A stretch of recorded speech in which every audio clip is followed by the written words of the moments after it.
Et David va rester avec son père alors que les Pélishtim se préparent à la guerre. Les 6 fils de Ishaï, eux, et ses autres fils vont partir à la guerre. À un moment, Ishaï va dire à David, va voir tes frères et prends-leur le guet pour leurs épouses, de peur qu'ils se fassent tuer et qu'on ne retrouve pas leur corps, ou qu'ils se fassent emprisonner et envoyer dans un pays lointain et qu'on ne les retrouve pas et que leurs épouses restent agounot, c'est-à-dire seules, sans pouvoir se remarier, puisque on ne sait pas ce que sont devenus leurs maris. Donc va dire qu'ils divorcent de leur femme au cas où. Regardez comment Ishaï est grand et haut. Il pense à ses belles filles et se dit, si j'ai un fils qui disparaît dans la nature, prisonnier de guerre, eh bien au moins sa femme pourra se remarier. Et David d'ailleurs va prendre cet exemple pour systématiquement demander à chaque soldat qui partait en guerre de divorcer de sa femme. C'est une information importante qu'on a besoin de connaître pour la suite de cette histoire extraordinaire. Et David y va sur le champ de bataille. Là-bas, il passe et il entend une voix puissante, blasphémer. Est-ce qu'il y en a un qui peut me combattre? Et quand il dit un, il marche chez moi ce Goliath, puisqu'il s'agissait de la voix de Goliath, il pense à Hachem. Est-ce qu'il y en a un qui peut me vaincre? David entend ça, il est fou de rage. Quoi? Quel est Vamétazé, ce chien mort-là? Comment il parle? Pourquoi vous n'allez pas le tuer? C'est comment elle le tuer? Tu ne le vois pas très bien. Tu entends sa voix. Il est très très très loin. Il est d'une puissance incroyable. Il fait plusieurs mètres.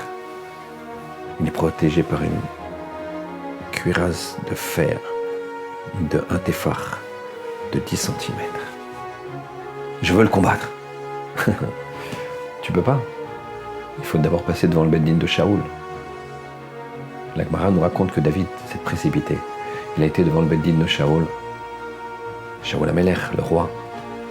Il lui a dit, je veux combattre. Shaoul lui dit, mais tu me sembles inapproprié. Tu n'es pas un guerrier.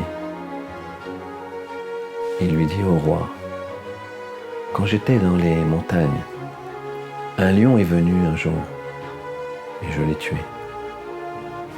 Quelque temps plus tard, c'était un ours et je l'ai tué. Encore plus tard, c'était un loup et je l'ai tué. Et je me suis posé la question, Kadosh Baruch Hu, tu m'as envoyé des épreuves. Tu as commencé par la plus dure. Pourquoi? Le lion c'est plus fort qu'un ours. Un ours est plus fort qu'un loup. Je comprends maintenant quand je suis arrivé ici. C'est pour me dire qu'un chien qui ose blasphémer à Kadosh Baruch Hu, là aussi je vais réussir à le tuer. Shaoul est impressionné par le courage de David. Et il lui dit, mais t'as même pas de cuirasse, t'as rien. Shaoul enlève sa cuirasse et la met sur David. Et là, il se passe quelque chose de très troublant. La cuirasse se met à la taille de David. David n'était pas un grand de taille. Alors que Shaoul, le texte nous dit qu'il dépassait le plus grand du peuple d'une tête. Shaoul était très grand. Donc sa cuirasse était beaucoup plus grande pour la taille de David. Et pourtant, elle a rétréci. Il y a un seul type de personne pour lequel un miracle comme ça peut avoir lieu, c'est quelqu'un qui a été oint. Et ça trouble Shaoul. Ah ouais. Quelqu'un qui est oint, c'est ou un Cohen ou un roi. Il est roi, lui. C'est peut-être lui, entre guillemets, mon concurrent. Et Shaoul est très troublé. David voit ça, il enlève la cuirasse tout de suite. Il dit non, je ne suis pas à l'aise avec ça. Finalement,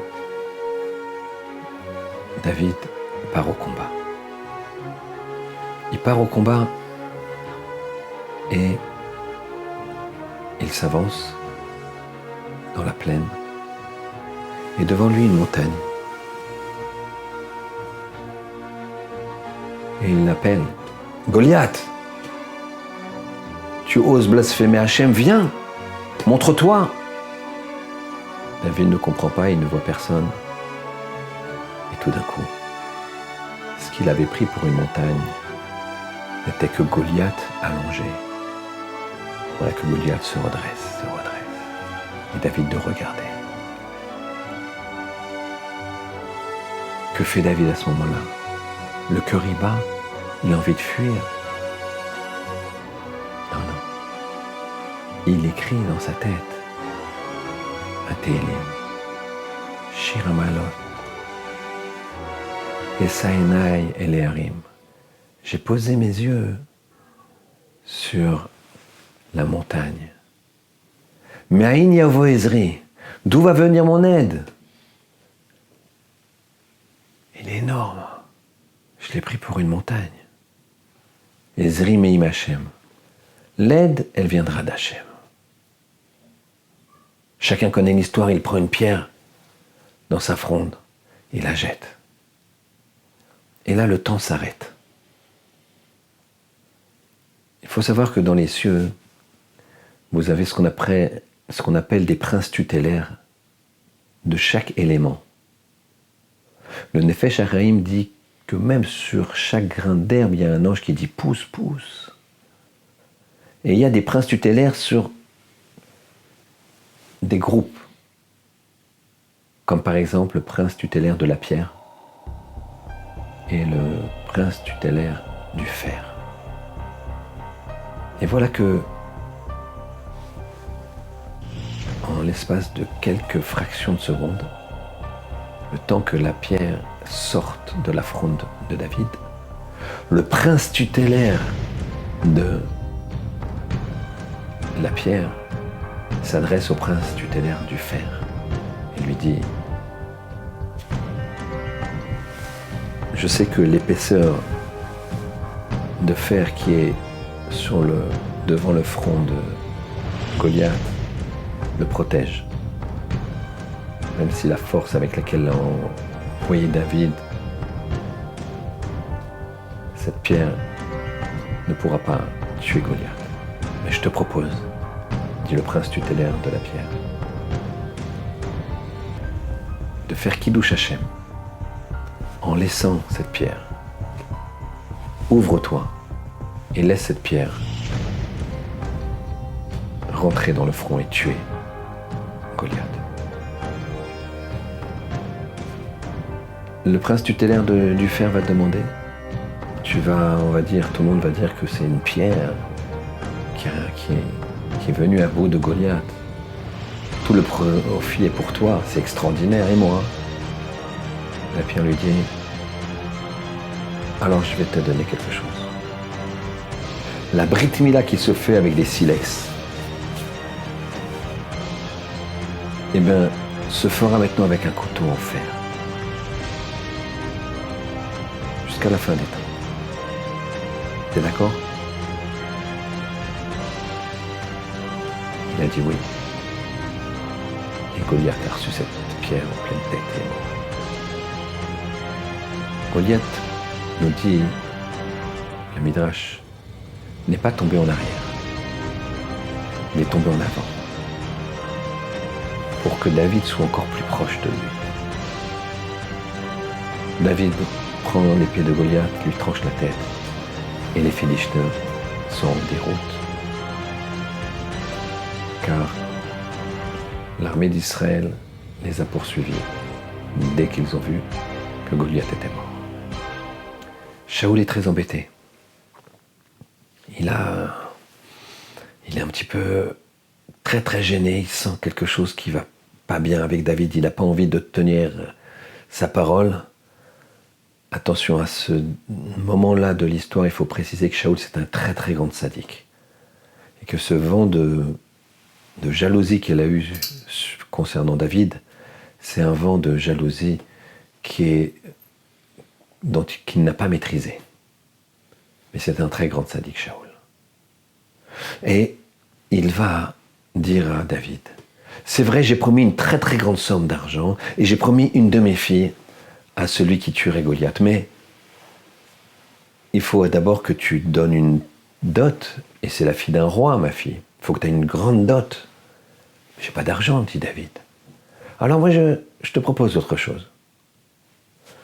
Tu vas dans le camp des Philistines et tu me ramènes 100 orlas, 100 prépuces de Philistines que tu auras tués. C'est ça la dot, pour montrer que tu es vaillant. Imaginez, c'est comme si on demande à quelqu'un d'aller en plein camp du Hamas et d'arriver avec 100 trophées.